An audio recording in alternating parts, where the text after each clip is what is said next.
Welcome to the Geekcentric podcast, and welcome to our spoiler-filled discussion for Marvel's Werewolf by Night. Good luck. I'll be rotting for you.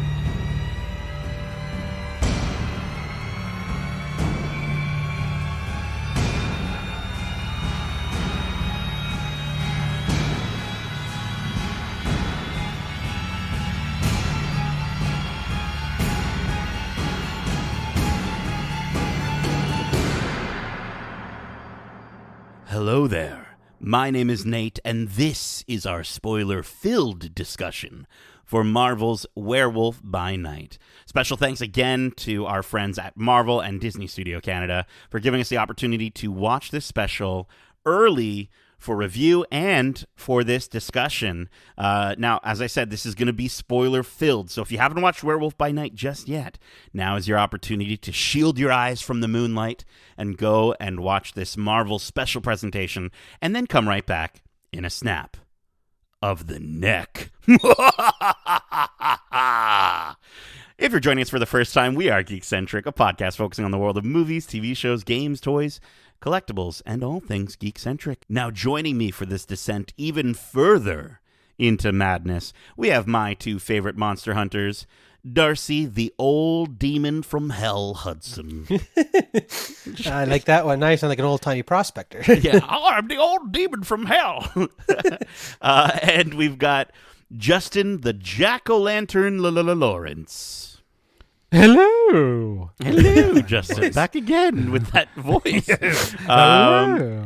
So we're just coming off of our, we just literally finished recording our review, our spoiler-free review, which again, if you've not watched the special presentation and not listened to our review, go back and do both of those things and come right back, because we are just going to get right into it. I want to start off with the opening fanfare. First off, what did we think of the special presentation logo treatment? Obviously, that's what we're going to be getting later in December with the Guardians Christmas special. What did you guys think of that? And then what did you think of the black and white version of the fanfare with those scratches, scritchy scratch? The special presentation one kind of made me think of like a news bulletin or something like that at first. Also didn't really fit in with the leading right into that black and white fanfare, which I loved. I think we talked about in Ragnarok how much I enjoyed that like rock version of the intro fanfare there. So this like retro horror style of it was great. So I just give me more of these variations on the fanfare we know and love. I love it. Well, Marvel is known now to kind of use their fanfare as a way to introduce you to the tone, the vibe of the movie, you know, taking their traditional everyone knows and loves fanfare and kind of going that direction with it. So yeah, I think it's great that, you know, we get a slash that acts as like this hard cut as we are taken into the black and white, and we hear that that sort of that classic orchestra style of the Marvel fanfare.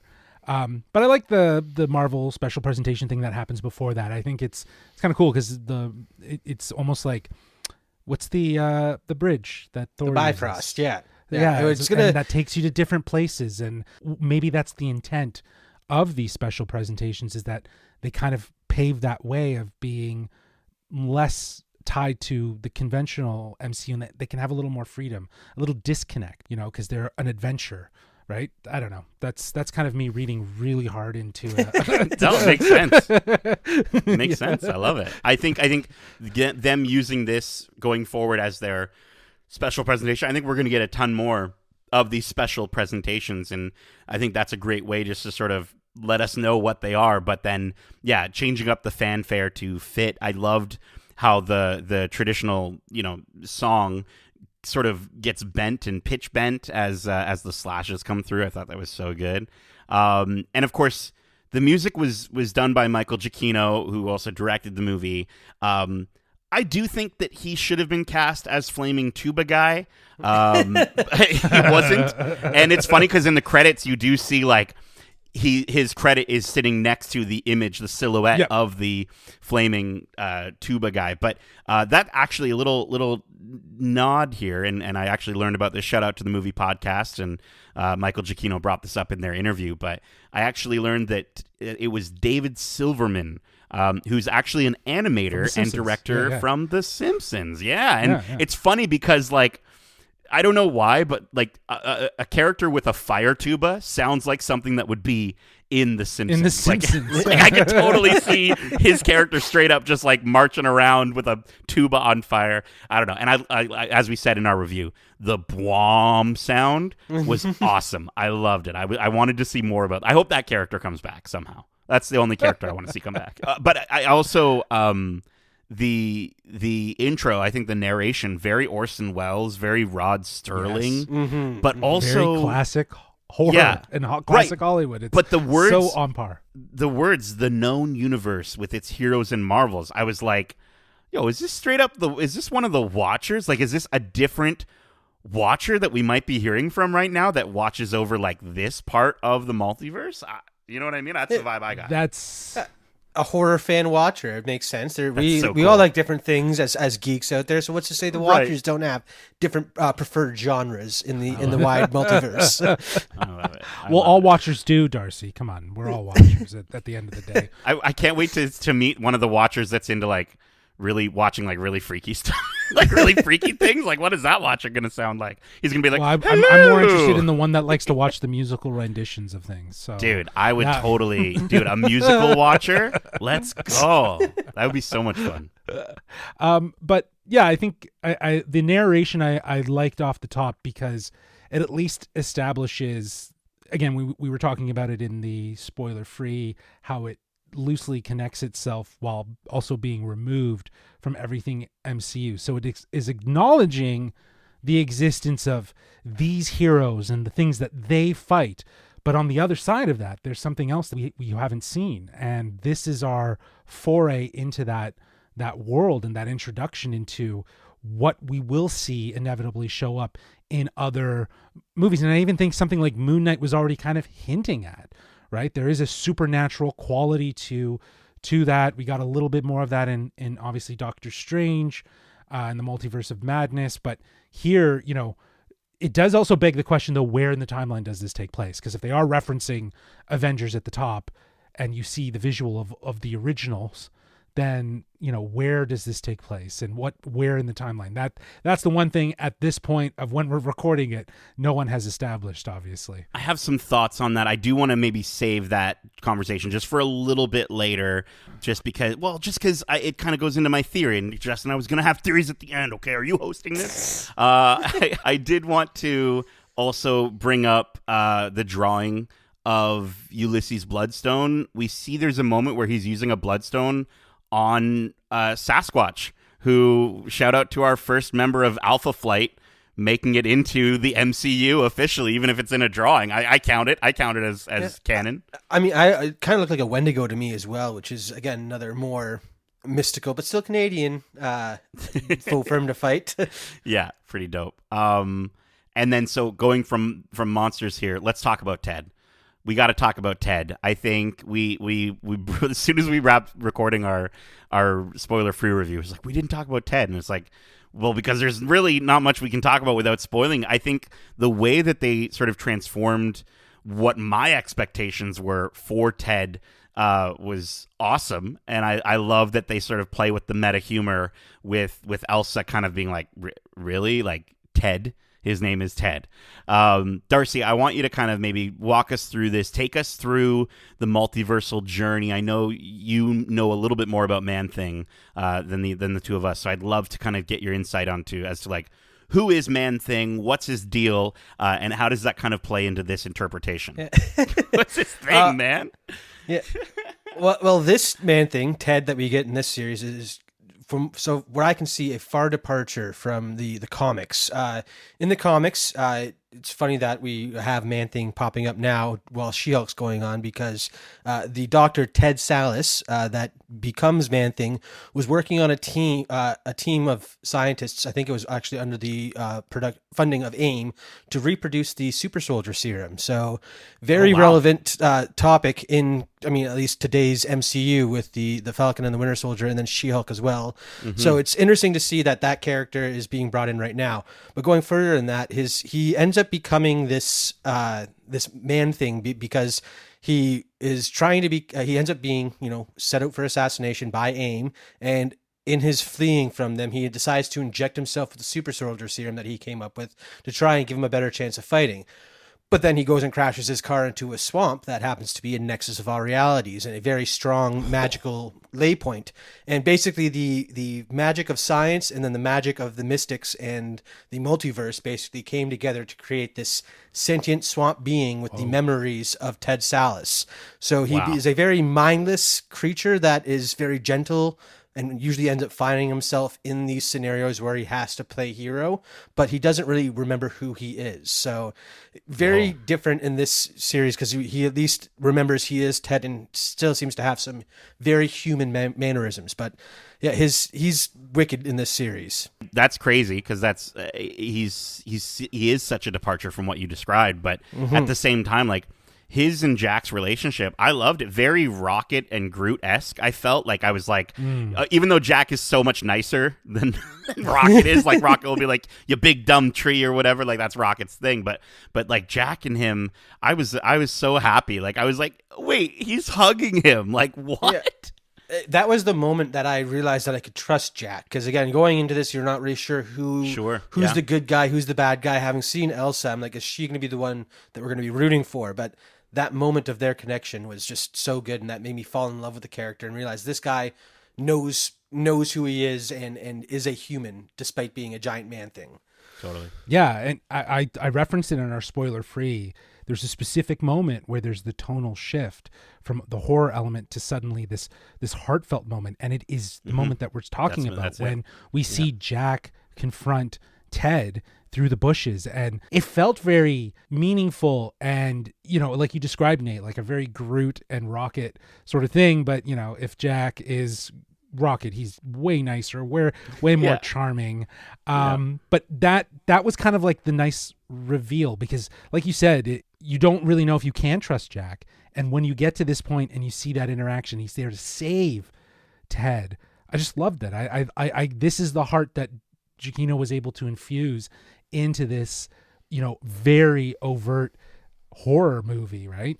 And I mean, again, that being a fan of the comics and familiar with the Man-Thing, the tagline for his whole series, and every time he's appeared or talks about, is "Whatever knows fear burns at his touch." And we see that eventually throughout this. But from this first instance, we immediately know that Jack isn't afraid of him. And as the comic fan, I'm like, I immediately know that these two have a connection, and again, they beautifully build upon that as we explore the rest of the special. Yeah. See, okay, the whole aspect of like burning at their touch, I guess that's what they were sort of going for, but it kind of almost looks like it was adapted to what we've seen in the MCU of characters being pruned, and it really looked like they were being pruned, and I'm wondering if that was part of it.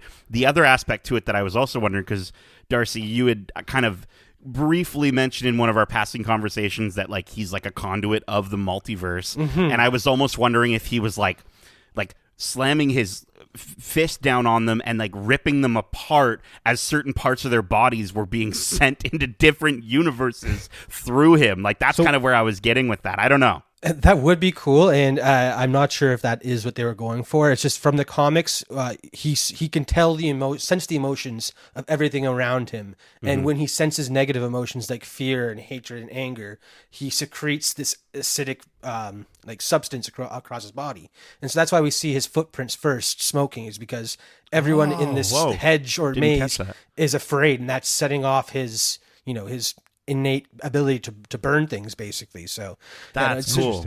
It's a really cool power, very in line with kind of Ghost Rider's penance stare, in that it's all about the person being affected that determines the scale of the injuries or whatever. So it's a very cool power to explore. Yeah, that's an interesting parallel given what Jack has to go through with balancing his own beast and understanding the powers that he has. Like there's a lot of intention by the sounds of it of putting Man-Thing in this that might hint at more, given maybe a super soldier formula storyline, or even something that is of a nexus. I loved what Nate dropped there, a little bit more of like a multiversal access point, because we know that kind of already exists with someone like America Chavez. You know what I mean? And if his power is taking out, like he's basically pruning those people when we see him kill them. That's interesting, because we saw pruning like devices that obviously weren't that.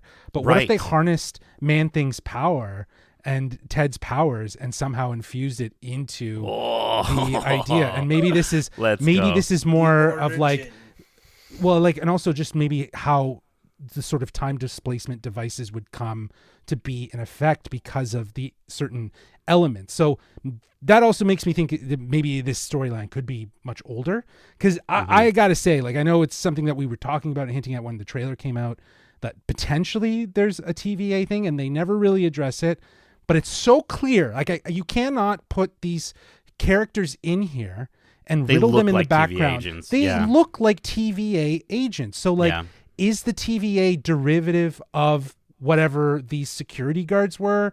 Do you know what I mean? Like, are they like version 1 or a very early version that Kang would inevitably replicate for a TVA because he saw that? I don't know. There's a lot of questions just in that they never address and they never get around. But anyways, all this to say that everything about Man-Thing being in this and as Ted was absolutely fantastic. And I'm glad they took an approach where he was the heart. Him and Jack's relation, they were the heart of this movie. I loved it. I'm glad they're okay by the end of it. Now, we're not going to take too long on this because I don't think it'll actually yield anything. Darcy, my eyes were darting around when they were sitting next to all those dead bodies in the crypt, and like the only one I saw was Jacob Howell McDougall. July 1861, March 1907, and I was like looking it up. I'm like, that sounds like Howlett.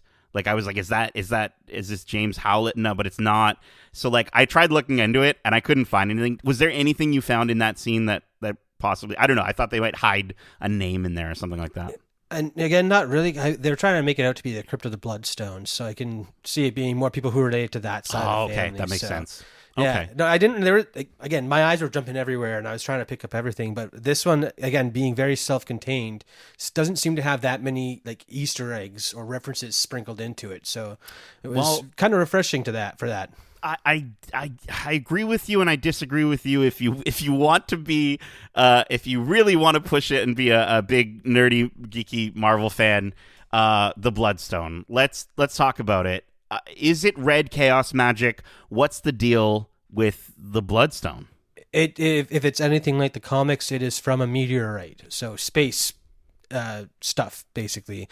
I'm wondering, because the red was so drawn upon and like heavily focused as the only color throughout the entirety of this presentation. Mm-hmm. I'm wondering if it maybe is like a splinter of the reality shard or something like that, or something that was derived from the reality gem. So that's again, that's speculation territory. In the comics, the Bloodstone looks the same and has the same powers and is just a meteorite. So it could just very well be space rock. Well, again, we know that Wanda comes from a lineage of magic and a magic existence. Could it not somehow connect back to the Bloodstone to a certain degree, other than just the Darkhold? You know what I mean? Like, the Darkhold was obviously very key to her as well.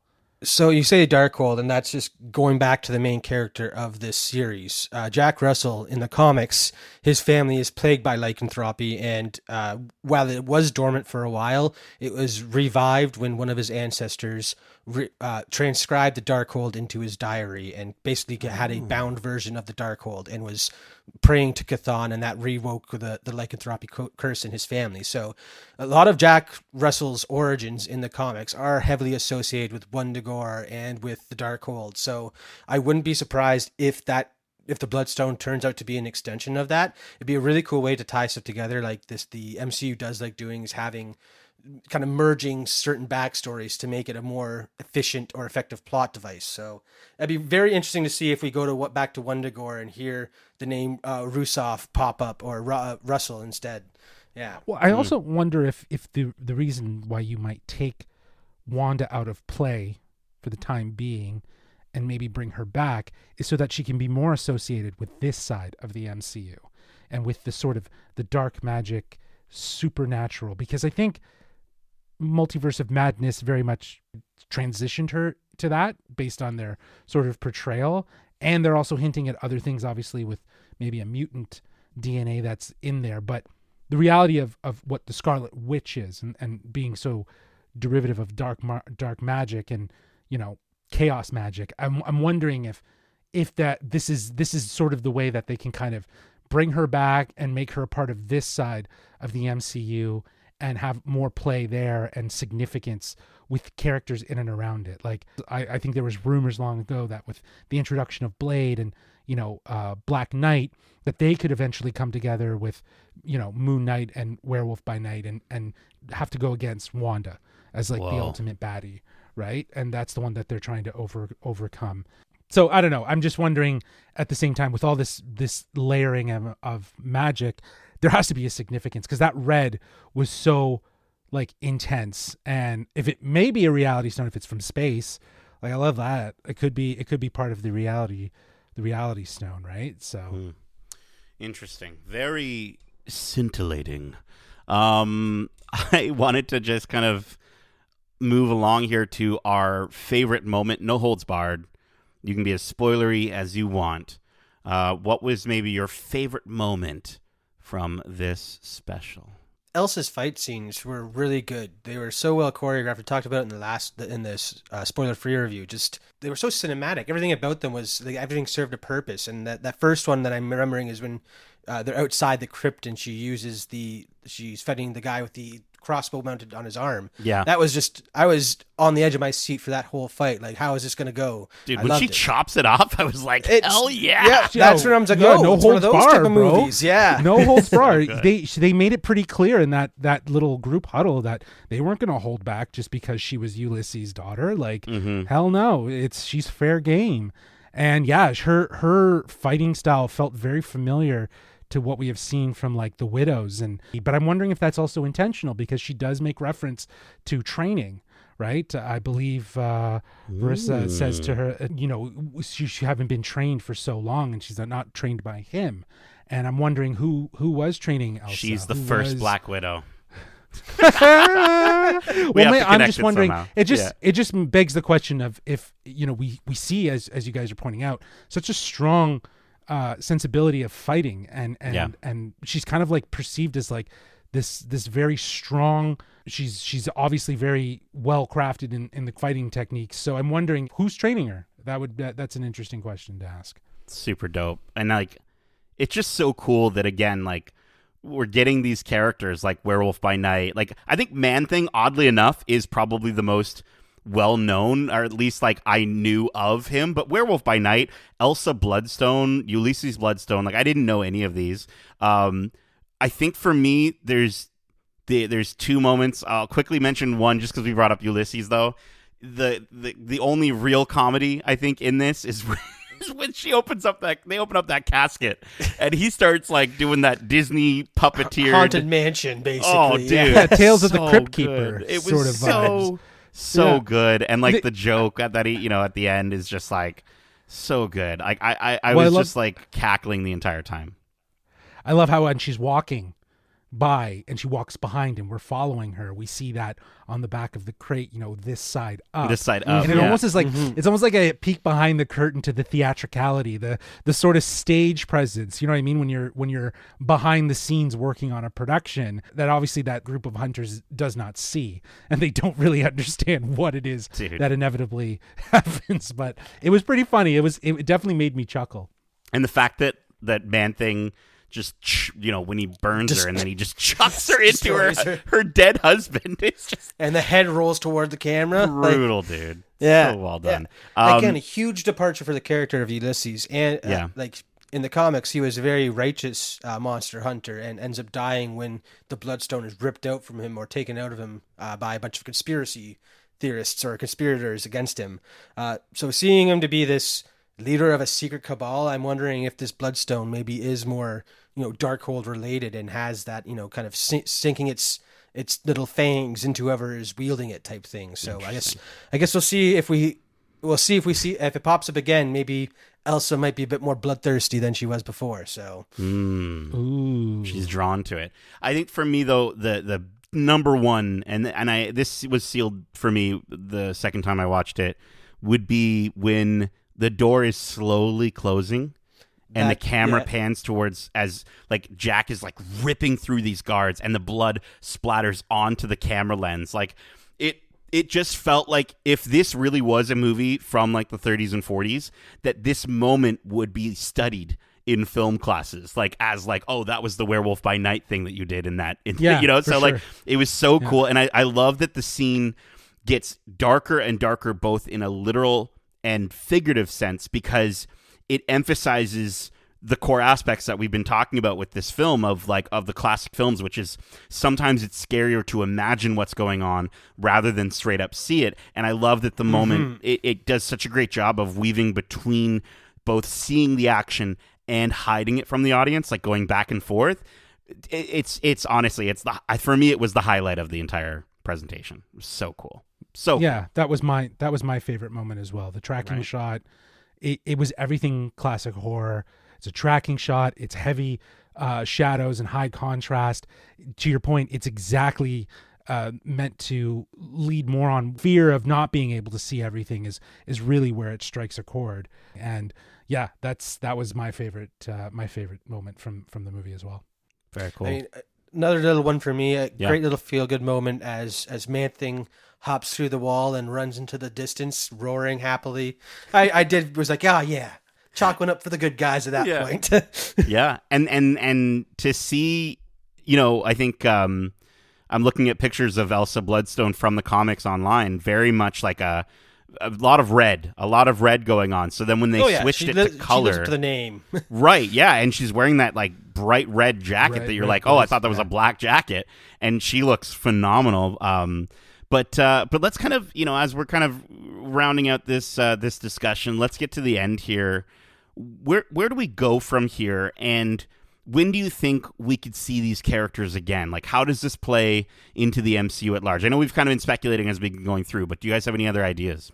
I was saying, I think it's literally less about where it's going to go, but what it's opened the door to. And I think it has really pushed open the door to the supernatural to make it really more interesting for when characters like Blade show up. There's already been all of these like little subtle hints and elements, but I think Werewolf by Night is like your full step into the supernatural and really embracing that as part of the MCU. So I think it's just about opening the door, less about where we might see these things. I think like the Bloodstone's going to come up. I think Elsa's definitely going to come back, and it's without a doubt we're going to see Werewolf by Night Jack come back as well, and Man-Thing as well. Like, it's without a doubt we're going to see them all come back.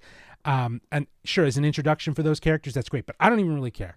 You know what I mean? I'm just excited for when they do pop up, right? Yeah. And when they do show their faces, or maybe we do hear something about like Man-Thing and a doctor named Ted who, you know what I mean? Like we find out those elements because we've already met the character, even if we don't see him, but we get some sort of indication of his existence and maybe of Jack. Like I like that idea. I like that we've opened the door to some new characters that can pop in whenever.